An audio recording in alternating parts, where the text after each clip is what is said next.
Halo teman-teman, mari bergabung bersama kami di Universitas Timor, Fakultas Keguruan dan Ilmu Pendidikan khususnya Prodi Pendidikan Matematika.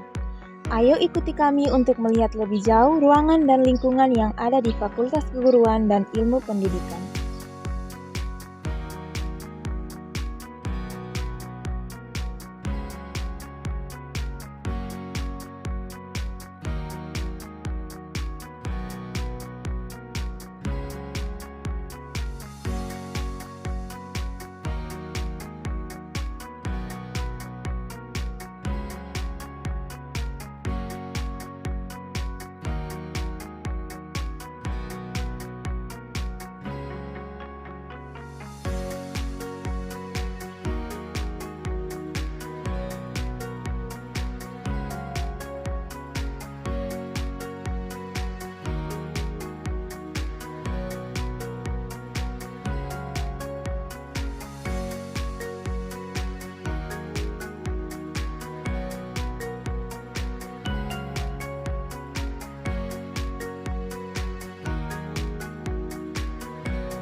Tunggu apa lagi? Gabung sekarang dan jadilah bagian dari keluarga Universitas Timor.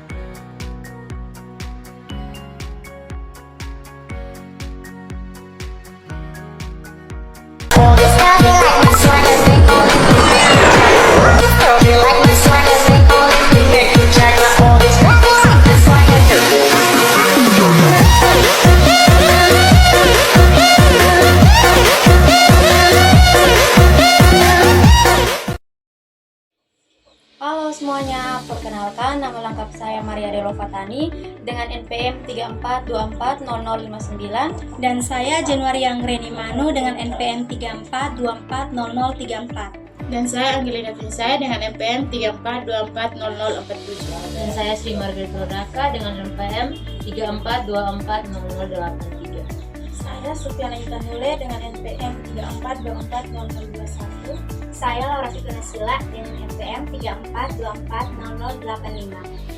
Baik, di sini kami dari kelompok 8 akan menjelaskan materi kami mengenai paragraf. Selamat menyaksikan. Baik, yang pertama kita akan masuk dalam pengertian paragraf.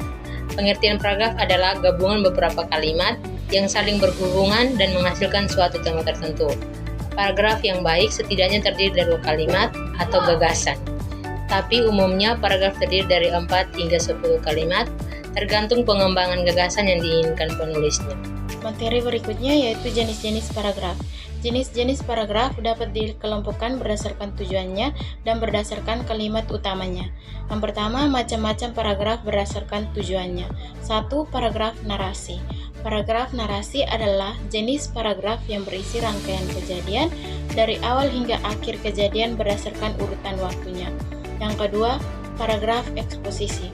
Paragraf eksposisi adalah jenis paragraf yang berisi informasi secara mendetail kepada pembaca.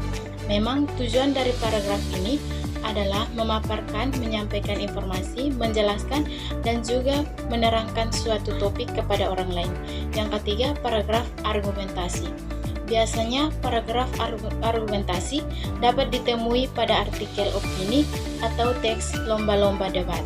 Yang keempat, paragraf persuasi. Paragraf persuasi adalah paragraf yang bertujuan untuk membujuk orang lain melakukan sesuatu sesuai yang diinginkan penulis. Syarat pembentukan paragraf. Ada 3 syarat untuk menulis sebuah paragraf. Yang pertama, kesatuan. Suatu paragraf harus dibangun dengan sebuah ide atau topik yang jelas. Ide yang muncul ketika kita ingin menulis sebuah paragraf akan lebih bagus jika diuraikan dengan kalimat utama kemudian ke kalimat penjelas sehingga membentuk suatu kesatuan. Yang kedua, kepaduan atau koherensi. Kepaduan artinya kekompakan.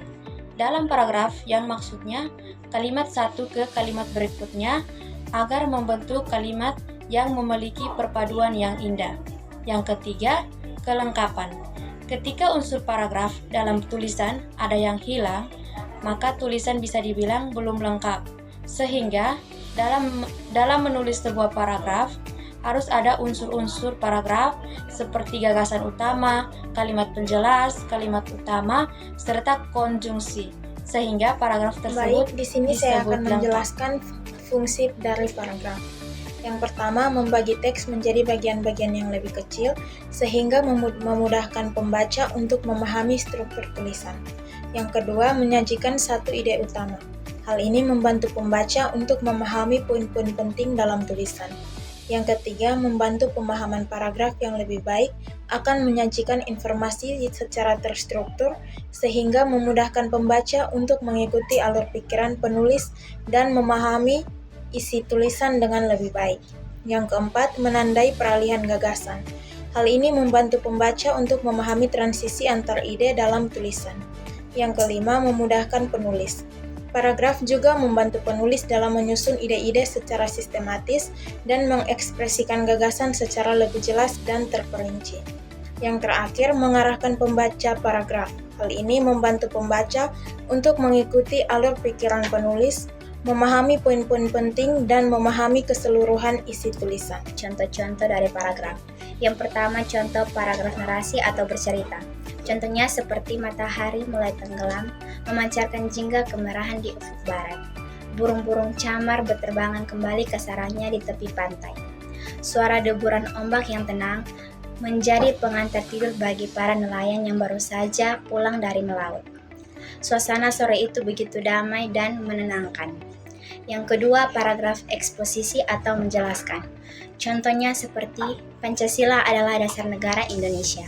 Sila-sila dalam Pancasila mengandung nilai-nilai luhur yang menjadi pedoman bagi bangsa Indonesia dalam menjalankan kehidupan berbangsa dan bernegara. Yang ketiga, contoh dari paragraf persuasi atau mempengaruhi. Contohnya, mari kita juga melestarikan lingkungan sekitar kita. Dengan menjaga lingkungan, kita turut berkontribusi dalam menciptakan masa depan yang lebih baik dengan generasi yang mendatang. Yang keempat, paragraf argumentasi atau menyampaikan pendapat. Contohnya, penerapan hukuman mati bagi pelaku kejahatan berat dianggap perlu untuk memberikan efek jerah dan mengurangi angka kejahatan.